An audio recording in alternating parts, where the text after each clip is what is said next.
Praise the lord.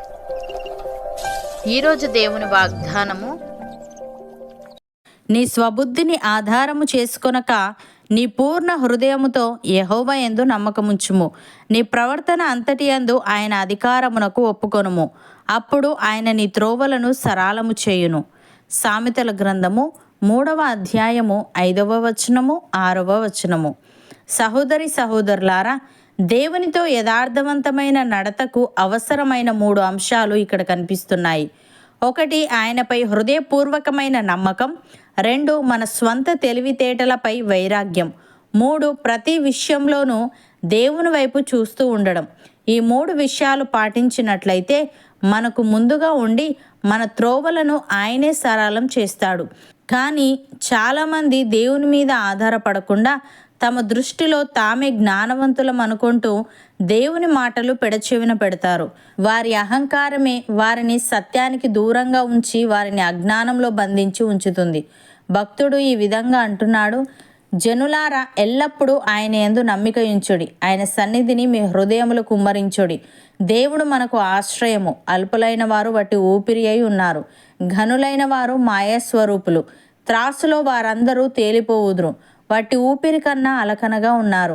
బలాత్కారమందు నమ్మిక ఉంచకుడి. దోచుకొనుట చేత గర్వపడకుడి.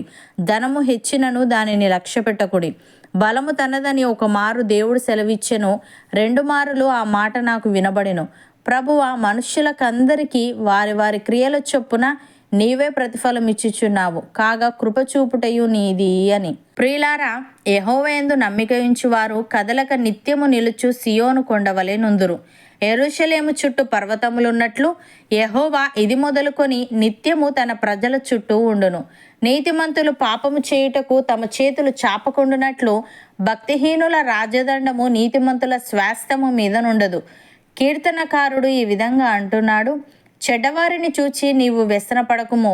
దుష్కార్యములు చేయువారిని చూచి మత్సరపడకుము. వారు గడ్డి వలనే త్వరగా ఎండిపోవుదురు.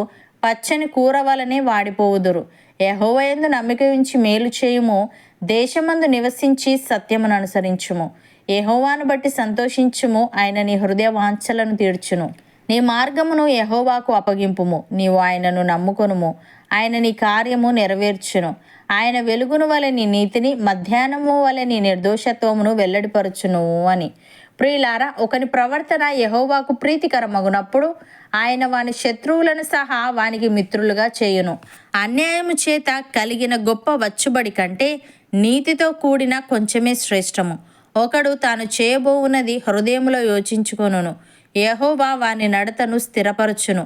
అపోస్తలుడైన పౌలు ఈ విధంగా అంటున్నాడు, క్రీస్తునందు ముందుగా నిరీక్షించిన మనము తన మహిమకు కీర్తి కలుగజేయవలెనని దేవుడు తన చిత్త ప్రకారమైన సంకల్పమును బట్టి మనలను ముందుగా నిర్ణయించి ఆయన యందు స్వాస్థ్యముగా ఏర్పరచెను.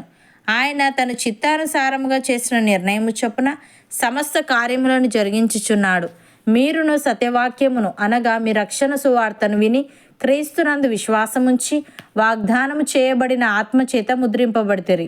దేవుని మహిమకు కీర్తి కలుగుటకై ఆయన సంపాదించుకునే ప్రజలకు విమోచనము కలుగు నిమిత్తము ఈ ఆత్మ మన స్వాస్థ్యమునకు సంచకరువుగా ఉన్నాడు అని. సహోదరి సహోదరులారా, క్రీస్తు అనుగ్రహించు సమాధానము మీ హృదయములలో ఏలుచుండనీయుడి. ఇందుకొరకే మీరొక్క శరీరముగా పిలువబడితిరి మరియు కృతజ్ఞులై ఉండుడి. సంగీతములతోనూ కీర్తనలతోనూ ఆత్మ సంబంధమైన పద్యములతోనూ ఒకనికి ఒకడు బోధించుచు బుద్ధి చెప్పుచు కృపా సహితముగా మీ హృదయములలో దేవుని గూర్చి గానము చేయుచు సమస్త విధములైన జ్ఞానముతో క్రీస్తు వాక్యము మీలో సమృద్ధిగా నివసింపనీయుడి.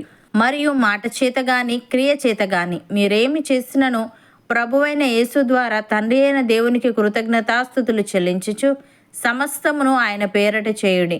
అవును అన్నవారు నాతో పాటు ప్రార్థనలో ఏకీభవించండి. పరిశుద్ధుడా, ప్రేమగల తండ్రి, మా స్వబుద్ధిని ఆధారము చేసుకొనక మా పూర్ణ హృదయముతో నీ యందు నమ్మిక ఉంచాలని, మా ప్రవర్తన అంతటి యందు నీ అధికారమునకు ఒప్పుకోవాలని, అప్పుడు నీవు మా త్రోవలను సరళము చేయదు అని తెలియజేశావు. తండ్రి, నీకు స్తుతులు. దేవా, మేము నీ యందు నమ్మిక ఉంచి కదలక నిత్యము నిలుచు సియోను కొండవలె నుండుటకు సహాయము దయచేయమని, మాట చేత గాని క్రియ చేత గాని మేమేమి చేసినను నీకు కృతజ్ఞతాస్తుతులు చెల్లించుచు సమస్తమును నీ పేరట చేయుటకు కృపచూపమని, వెలుగును వలె మా నీతిని, మధ్యాహ్నము వలె మా నిర్దోషత్వమును నీవే వెల్లడిపరచమని యేసుక్రీస్తు నామమున ప్రార్థిస్తున్నాము తండ్రి. ఆమెన్.